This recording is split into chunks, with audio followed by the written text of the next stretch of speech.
My name is David Elo. This is Time Out with David Elo, where we try to look at the news and to discuss some one or two sensitive issues, especially as pertain the youths. I want to say here clearly that just as we've always been saying, that the youths are the future of any nation.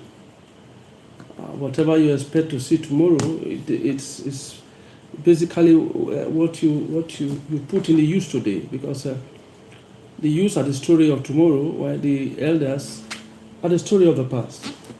And so any nation without a youthful population is practically a dead nation, because it's certain that the elders are going while the young ones are taking over.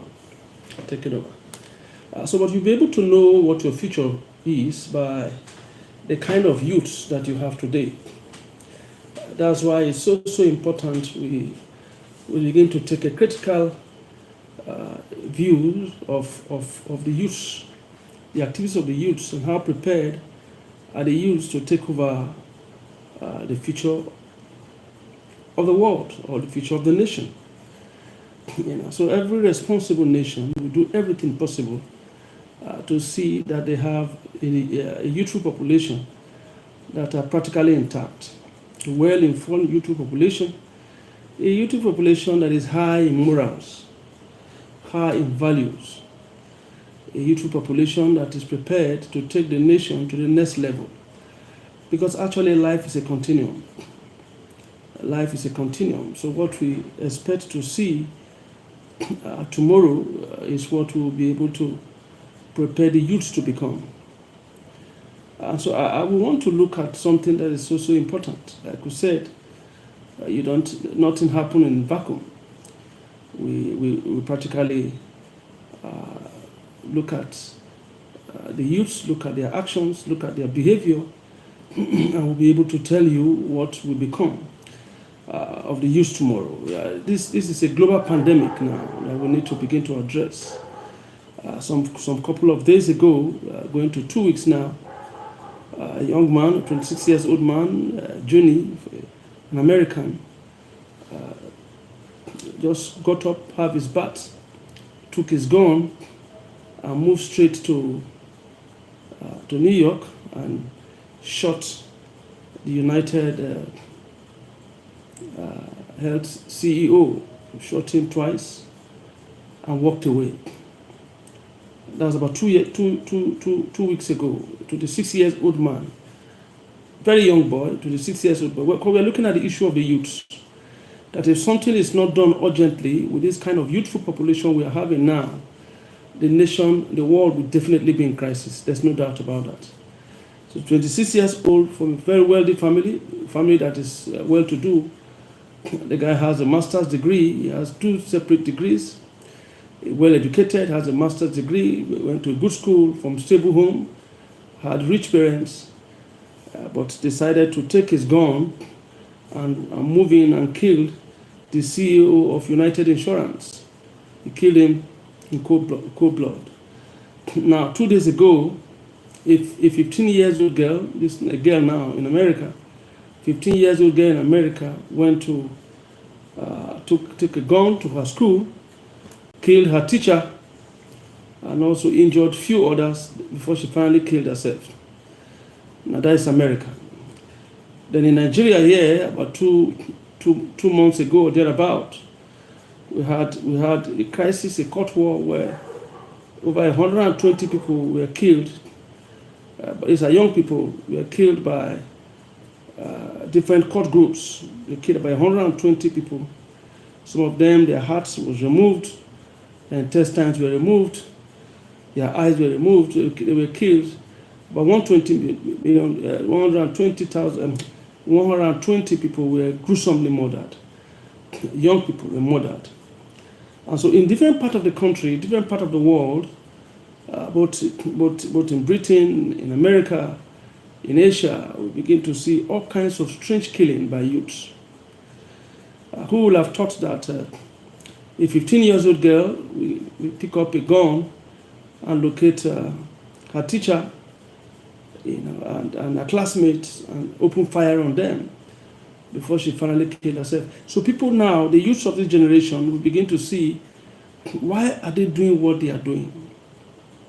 Why are they doing what they are doing? Why does it seem as if seems as if life does not really matter anymore? All of a sudden, they discover right now that the act of killing is no more a big deal in this generation. The act of killing. So life does not really matter. It's cheap. You can kill easily. I remember when I was growing up, it's something that is not done. It's very difficult.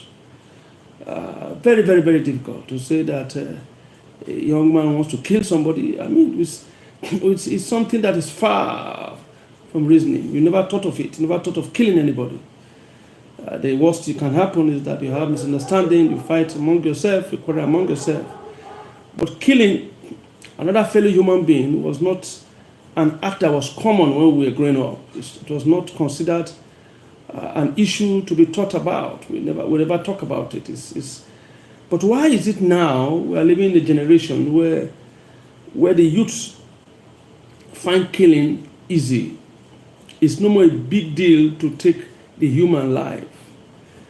Human life does not really matter anymore. But why?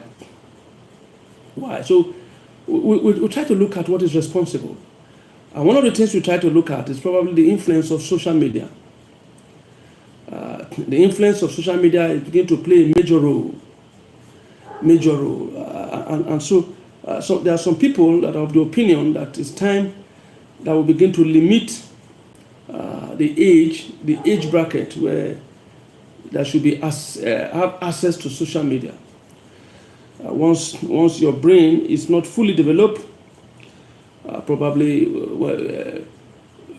until you are up to 18, for example, we should not allow children of 6 years, 7 years, 8 years, 9 years, 10 years, even to 12, 13, 14, 15 years old, we should not allow them access to social media.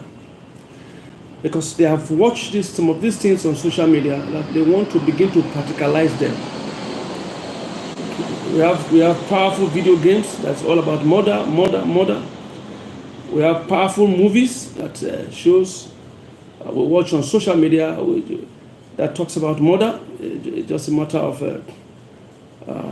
drawing out the line and planning to once there's misunderstanding, plan to kill each other. And so the issue of social media is considered a major issue now in the youth. And like I said, I'm of the opinion that until you are 18 years old, you should not be permitted to watch social media.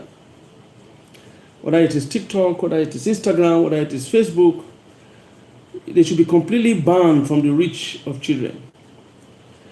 Because it has done more evil than good. It has done more evil. It has helped in training our youths to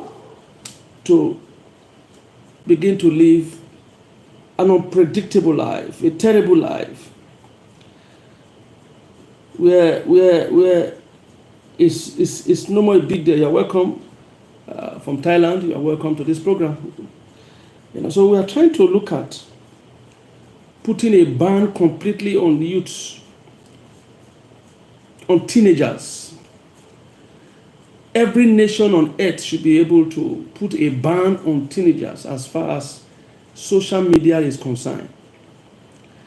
Because with the recent developments that we are seeing, where the children seem to be learning much of evil on social media, whether it is sexual means or violence, we are beginning to see that one of the ways through which our teenagers want to settle misunderstanding among themselves is through killing. Now you ask yourself, a 15-year-old girl going to school with gun, where did she get a gun from? A 15-year-old girl going to school and killing her teachers and shooting 2 other students that are in critical condition now. You begin to ask yourself, where did they get a gun from? They know these things by what they watch. And what they watch tends to stick closer to their brain, to their mindset.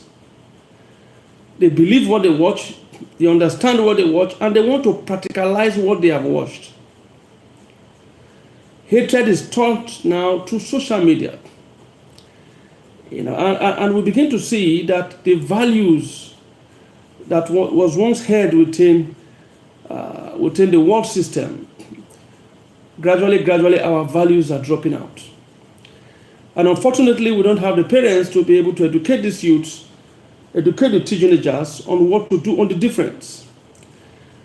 We are living in a world now where it's a criminal offense for you to discipline your children.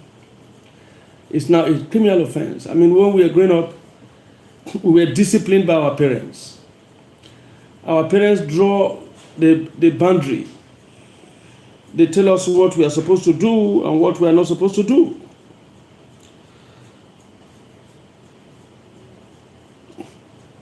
I remember as a young boy then, my father used to tell us that once it is 7 o'clock in the evening, you are not permitted to be outside the compound. In fact, once it is 7 p.m. in the evening, you are supposed to be inside the compound, not outside the compound. Once you are outside the compound at 7 o'clock, you are disciplined.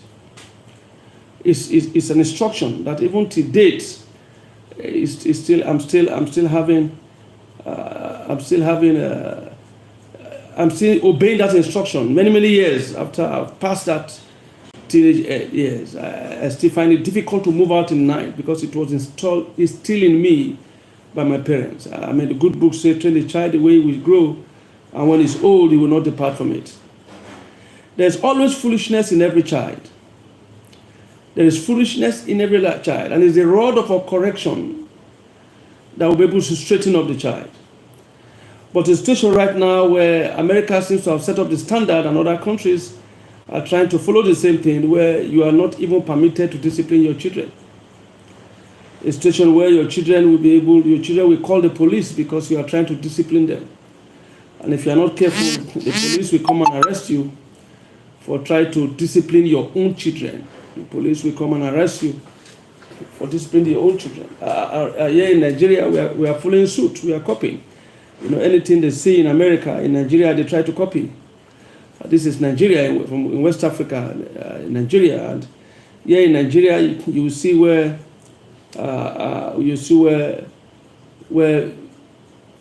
parents will go to school to fight their teachers, to fight the teacher for correcting their children, for flogging their children. Some time ago, a young man called me. He called me, not a young man, a man called me, and he told me that he learned I'm very close to police officers. Please, I should give him the contact of police officers because he wants to take policemen to go and arrest the teacher of the daughter. I was amazed.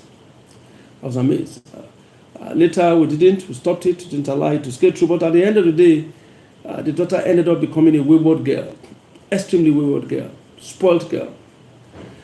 Because the parents don't have time, and the teachers that are supposed to help in maintaining the discipline